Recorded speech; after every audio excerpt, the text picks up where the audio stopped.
안녕하세요 여러분. 심청환을 개발한 24년 난치병 치료 협력의 박종익 대표원장입니다. 코로나 바이러스를 비롯해서 공해와 기후변화 등으로 여러가지 무서운 질병들이 발생하고 있습니다. 그러나 갈수록 다양해지는 질병들을 치료할 수 있는 치료법을 단시간 내에 개발하는 것이 그렇게 쉬운 일이 아닙니다. 그래서 이런 시기에는 그 모든 것을 막을 수 있도록 자체적으로 면역력을 강화하는 것이 아주 중요합니다. 우리 건강의 핵심인 면역력을 어떻게 하면 강화할 수 있을까요? 오늘은 면역력을 강화하는 비결에 대해 이야기를 해볼까 합니다. 5분만 시간을 내시면 속 시원하게 말씀드리겠습니다. 면역력은 무엇인가요? 면역력은 인체가 외부 병원체의 침입에 대해서 올바르게 면역 반응을 일으킬 수 있는 역량을 말합니다. 대부분의 사람이 면역력과 면역 반응의 뜻을 혼동해서 쓰는 경우가 많은 것 같습니다. 차이점을 알면 면역력에 대한 여러 가지 잘못된 정보에 속지 않을 수 있을 것입니다. 면역력과 면역 반응의 차이는 무엇인가요? 면역 반응을 일으킬 수 있는 역량은 크고 강할수록 좋지만 면역 반응 자체가 강하게 일어나는 것은 좋은 것이 아닙니다. 면역력을 국방력에 비유한다면 면역 반응은 전쟁에 비유할 수 있습니다. 전쟁이 일어나지 않도록 미연에 방지할 수 있는 억제력이 중요한 것이죠. 그리고 힘과 실력이 있어야지 가장 바람직한 방향으로 적절하게 마무리가 가능한 것입니다. 한의학에서는 면역력을 어떻게 표현하나요? 한의학에서는 정기존내의 사불가간이라는 표현이 있습니다. 몸에 올바른 기운이 장착되어 있으면 삿된 기운이 범접하지 못한다는 뜻입니다. 이것은 예방의학을 중시하는 한의학의 큰 치료 원칙을 잘 나타내주는 말입니다. 돌이킬 수 있는 반응을 가역적 반응이라고 하고 돌이킬 수 없는 반응을 비가역적 반응이라고 합니다. 나쁜 것들이 쌓여서 돌이킬 수 없는 상태가 되기 전에 평소에 면역력을 키워서 미리미리 대비하자는 것입니다.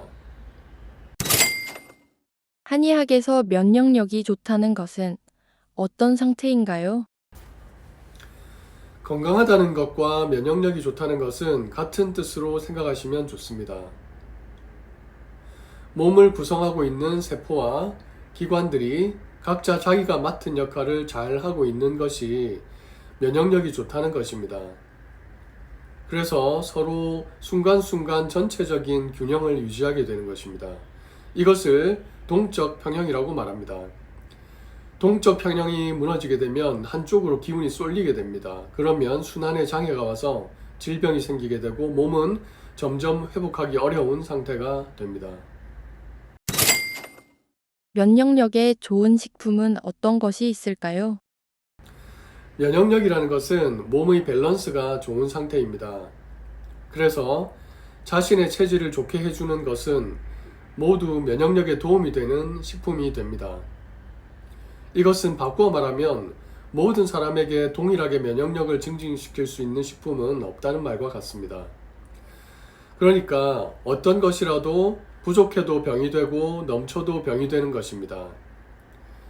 예를 들어 심장에 열이 많을 때 황련이라는 약재를 사용하게 됩니다.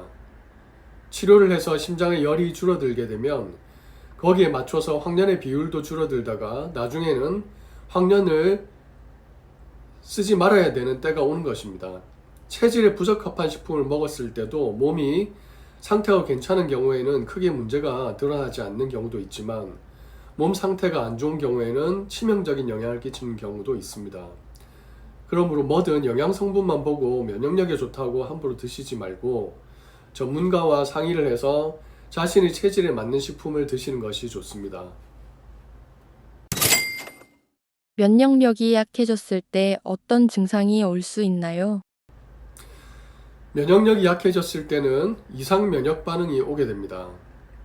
이상 면역 반응에는 면역 과잉, 면역 결핍, 자가 면역이 있습니다. 면역 과잉에는 사소한 것도 면역 반응을 일으키는 것으로 알러지성 질환이 여기에 속합니다. 면역 결핍에는 위험한 인자에 대해서도 면역 체계가 가동이 되지 않는 것으로 에이즈 등이 여기에 속합니다. 자가 면역 질환은 체내의 정상 조직을 적으로 오인하고 면역 오작동을 일으키는 것으로 류마티스 관절염이나 강직성 척추염, 크론병, 쇼그렌 증후군 등이 여기에 속합니다. 면역력을 키울 수 있는 방법이 있나요?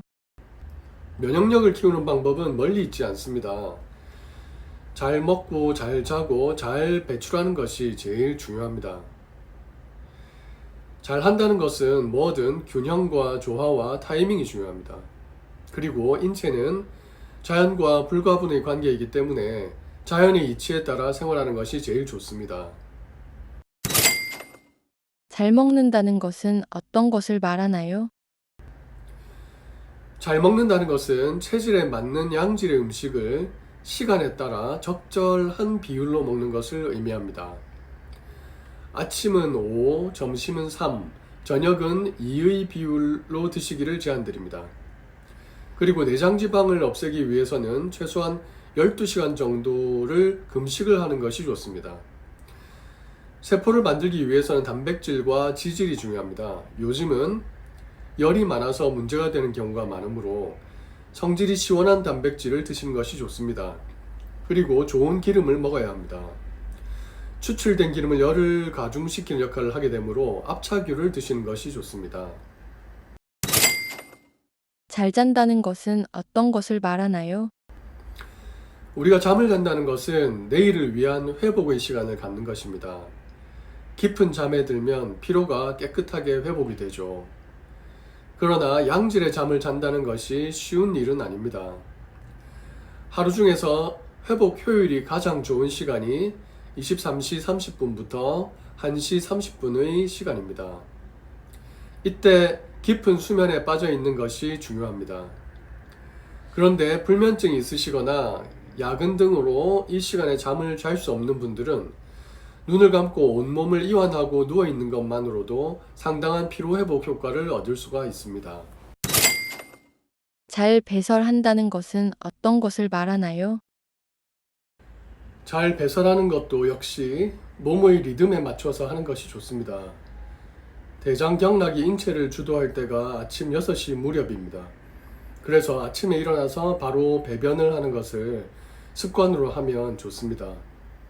그리고 소변을 오래 참으면 콩팥으로 독소가 역류하게 되므로 2시간 정도에 한 번씩 소변을 보는 습관을 들이는 것이 좋습니다. 이상으로 면역력을 강화하는 비결에 대해서 알아보았습니다. 여러분 모두 건강한 생활로 면역력을 높이세요. 시청해주셔서 감사합니다. 구독과 좋아요, 알림 설정 잊지 마세요. 다음번에는 더 좋은 영상으로 찾아뵙겠습니다.